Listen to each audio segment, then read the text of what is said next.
Okay, so the next thing we want to do is to move some stock around just like we did in the last one, except this time we're going to do it via packages. So packaging is a little bit more realistic. For example, we're not going to put 5 loose items on a truck. Will all 5 get there? Who knows? More than likely we're going to put it into a box of some description. It may be a box supplied by the carrier. It may be just an ordinary cardboard box. It could be whatever.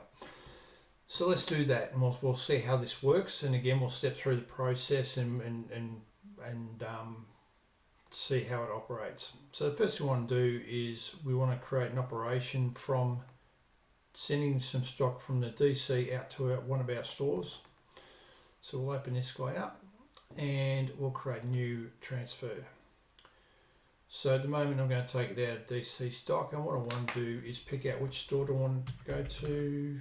Store 2 maybe this time. Alright, and what we want to do is add our product in here. I'm going to put in 5 again, and we've got the red forecast button, which just means that we haven't reserved any stock, and so forth. We can't put this in a pack yet, although we could. Let's not get into that. We can't put this in a pack yet. I'll go into some of the more advanced things later on. So let me mark this as to do, and you'll notice that it reserves some stock. So we get the green forecast button now.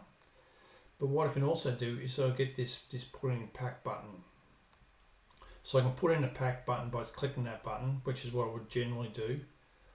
Or if I click on this hamburger icon, I can put it into a pack here if I've got the preset up. We'll go through that later. So I'm just going to put it in pack now, and that produces our label, our package label, and this can be printed out and put onto the box. And I can see it's destined for this location, and I can see it's done, which just means we've got a box ready to go, and we've got the hamburger icon here as well, but we're going to display the content.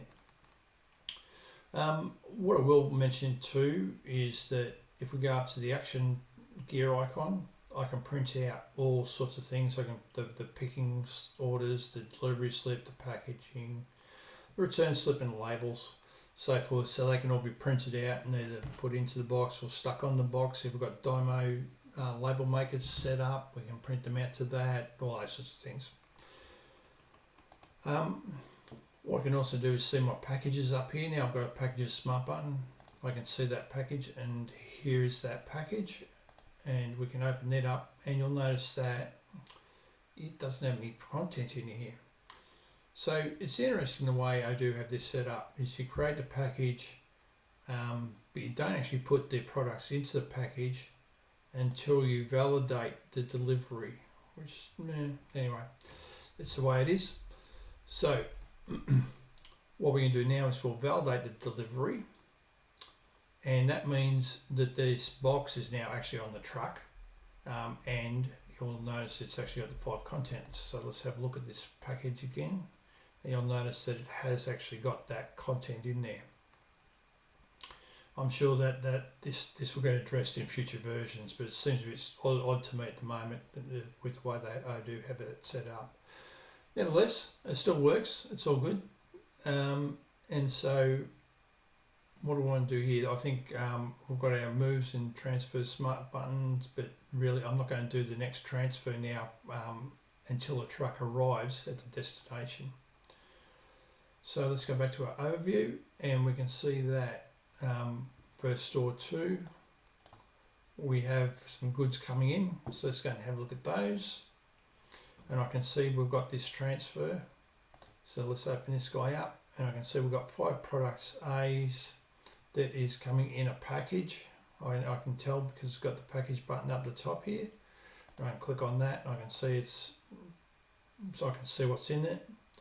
So again, if I had the barcode set up, I could just scan the package and receive the goods, all those sorts of things. But for this, I'm just demonstrating the moving of via packages. So I can set a destination if I want to. I can, again, this is the overall destination, but line by line I might have dozens of lines here.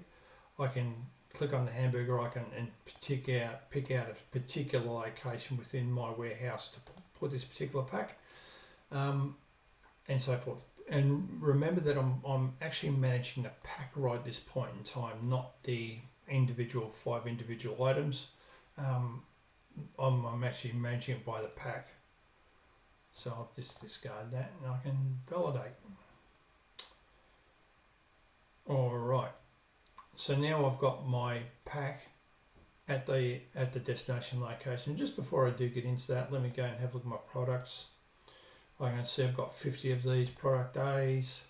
If I go into my on hand, I can see that I've got 42 at the DC, I've got 3 at store 1, and I've got 5 at store 2, but it's actually in a pack. So before I sell these products, I'm going to need to break it out of that pack, but I've still got them in that pack. So that's kind of good. That's what we want. Let me go back to the product. If I have a look at the forecast, I can see that I've got my 50 in stock. Well, actually, I'm looking at the warehouse, the distribution centre at the moment. I can see I've got 42 there. If I want to go and have a look at store 1, I can see I've got 5 of this product there, and I've got 3 at store 1. So just remember, if you're looking at a forecast, you've got to make sure you pick out which warehouses you're investigating. So forecasts are really good. So we can see the quantity on hand. It adds any incoming into consideration and then removes any outgoing. So if I've got purchase orders out for more of this stock coming in, it'll take that into account. And if I've got any sales orders for goods going out, it'll take that into account and give me a forecast, which will adjust that according to the quantity on hand plus the incoming minus the outgoing, gives us our forecast. And down the bottom here, if I had those sales orders or purchase orders or whatever, I'd see all those listed here, so I could see what was going on. If I've got sales orders and I've got stock reserved, I can unreserve them. I can do all those sorts of things. So let's get back to it. So now we've actually got this product in. How do I want to do this? Let's go back to our store 2. I can see it's in a pack here. And what I can do is open up the pack and then I can actually unpack it, and this will give me the location of stock 2. So if I just unpack this now, that box essentially is not used at this point in time. It's just an empty box.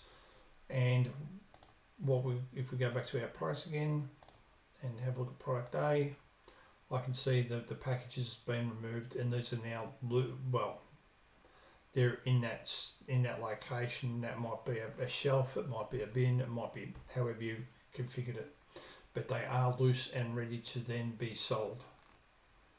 So that's our first look at packages. In the next one, and probably more realistic again, is that we're probably going to get packages that are pre-configured, and even packages that say from a supplier that